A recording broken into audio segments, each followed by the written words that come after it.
Bom dia, na graça e na paz do Senhor Jesus. Hoje é segunda-feira, 31 de março de 2025, último dia do mês. E estamos aqui de volta para continuar a leitura da Palavra de Deus. Hoje nós vamos ler livro de Atos, capítulo 18. Abra sua Bíblia, acompanhe a leitura da Palavra de Deus, que diz: Depois disso, Paulo saiu de Atenas e foi para Corinto. Agora, Paulo estava em Atenas, ministrou a palavra ali, várias pessoas se converteram, e agora ele parte para Corinto. Ali encontrou um judeu chamado Áquila, natural do Ponto, que havia chegado recentemente da Itália com Priscila, sua mulher, pois Cláudio havia ordenado que todos os judeus saíssem de Roma.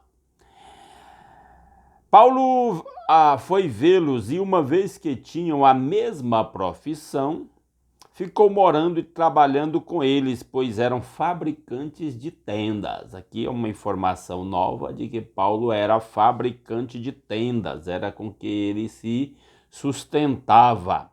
Todos os sábados ele debatia na sinagoga e convencia judeus e gregos. Então, aquela regra que eu já disse. A gente já observou onde Paulo chegava. Se havia uma sinagoga judaica, ele procurava a sinagoga judaica e começava a pregar o evangelho ali. E aí, nessas sinagogas, a maioria de judeus, mas muitas vezes tinham pessoas não judias que haviam se convertido ao judaísmo, agora ouviam o evangelho e essas pessoas iam se convertendo, tanto judeus quanto pessoas não judias. Versículo 5. Depois que Silas e Timóteo chegaram da Macedônia, Paulo se dedicou exclusivamente à pregação, testemunhando aos judeus que Jesus era o Cristo. Então, Paulo agora pode se dedicar porque o Silas e o Timóteo chegaram da Macedônia e provavelmente trouxeram suprimentos que Paulo não precisava trabalhar noutra coisa para se sustentar nessa estadia aí em Corinto. Opondo-se eles e lançando maldições, aí os judeus, que estavam ouvindo sobre Jesus Cristo e fizeram oposição a Paulo, Paulo sacudiu a roupa e lhes disse: caia sobre a cabeça de vocês o seu próprio sangue.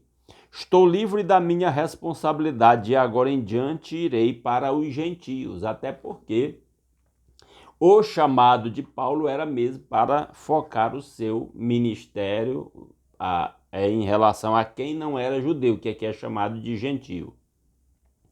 Então Paulo saiu da sinagoga e foi para a casa de Tício Justo, que era temente a Deus e que morava ao lado da sinagoga. Crispo, chefe da sinagoga, creu no Senhor, ele e toda a sua casa, e dos coríntios que o ouviam, muitos criam e eram batizados. Então houve uma grande quantidade de pessoas convertidas aí em Corinto, nesse ministério do apóstolo Paulo.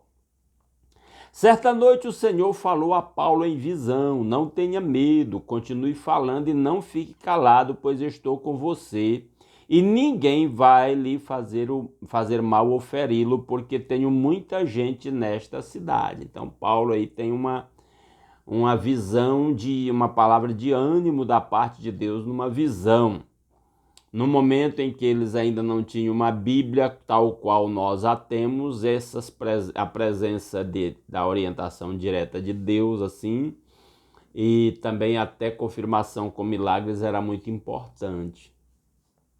Eles tinham apenas o Velho Testamento, o Novo Testamento ainda estava sendo escrito. Assim, Paulo ficou ali durante 1 ano e meio, ensinando-lhes a palavra de Deus.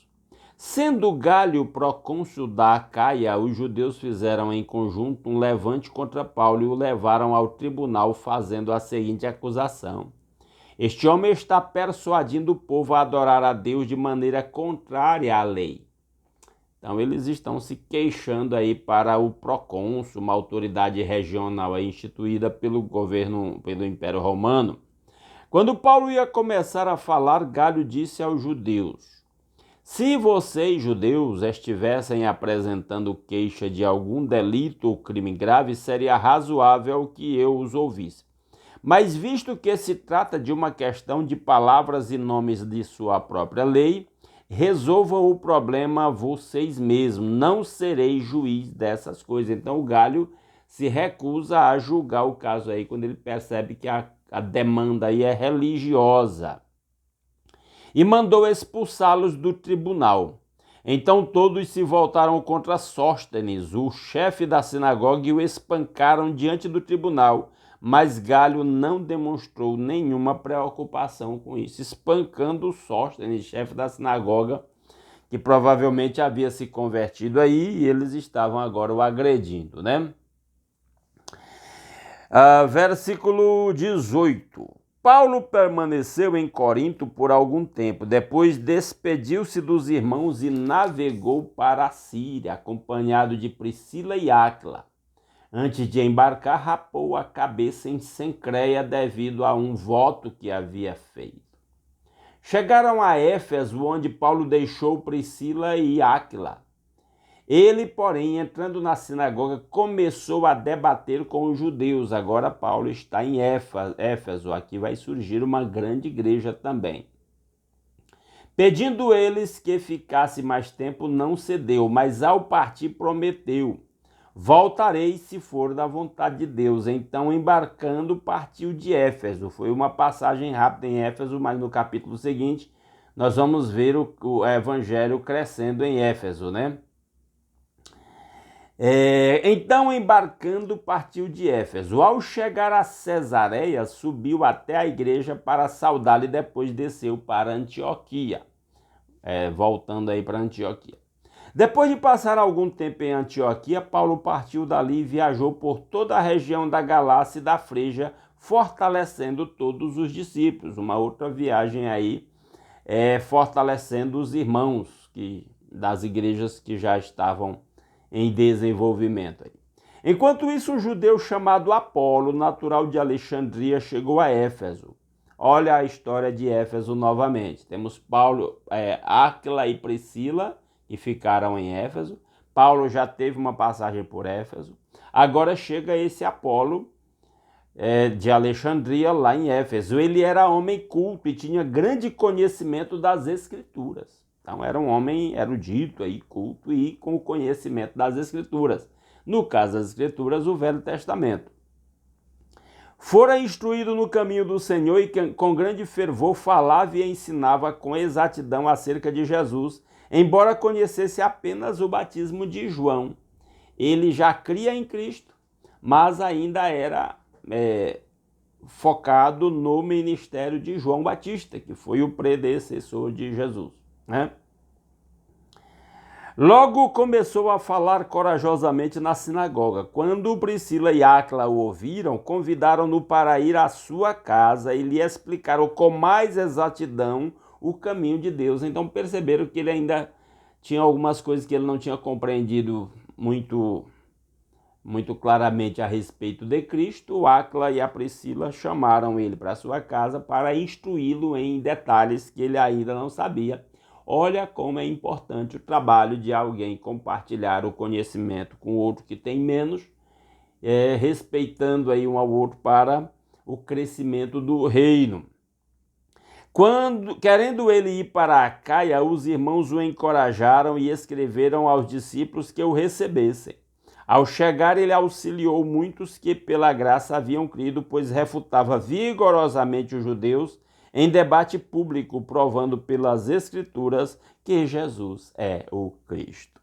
E aí no próximo capítulo nós vamos ver o crescimento do Evangelho em Éfeso. Mas já temos aqui um pouco da história do Evangelho em Éfeso, com a passagem rápida de Paulo, deixando Áquila e Priscila lá, a chegada deste homem chamado Apolo, cristão, que recebe mais algumas instruções por parte de Áquila e Priscila para ficar mais a par, né, dos princípios do Evangelho ali.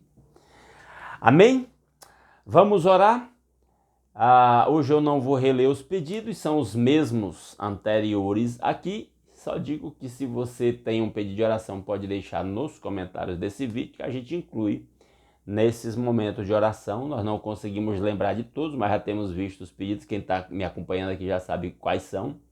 E eu sempre peço, ore nas suas orações particulares, mencione esses pedidos que aqui são mencionados, tá bom? Vamos orar. Nosso Deus e nosso Pai maravilhoso, muito obrigado pelas incontáveis bênçãos com que o Senhor nos tem abençoado. Muito obrigado por mais uma noite de paz e pelo sono tranquilo e pelo novo dia e acordar com saúde.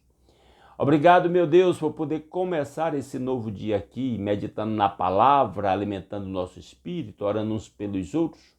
Muito obrigado pelo lar, pela família, pela proteção com que o Senhor nos tem guardado, pelo trabalho com que cada um ganha o sustento e pela nova semana de novas oportunidades, de novas realizações que o Senhor nos dá, que estamos começando. Louvado seja o seu santo nome. Que a sua bênção esteja sobre cada um dos meus irmãos que ora comigo, sobre cada pedido de oração aqui apresentado. Ó Deus maravilhoso, rogamos que o Senhor nos use para alcançar os nossos familiares com a sua salvação. Aqueles que estão desviados para que retornem aos caminhos do Senhor. Aqueles que ainda não creram em Cristo, não confessaram a Cristo como seu Senhor e Salvador. Ó Deus, que sejam alcançados pelo nosso testemunho, que nós tenhamos muita sabedoria, muito amor, muita paciência, muita perseverança para compartilhar o Evangelho com eles, com nosso testemunho, nossa vida, bem como com as nossas palavras.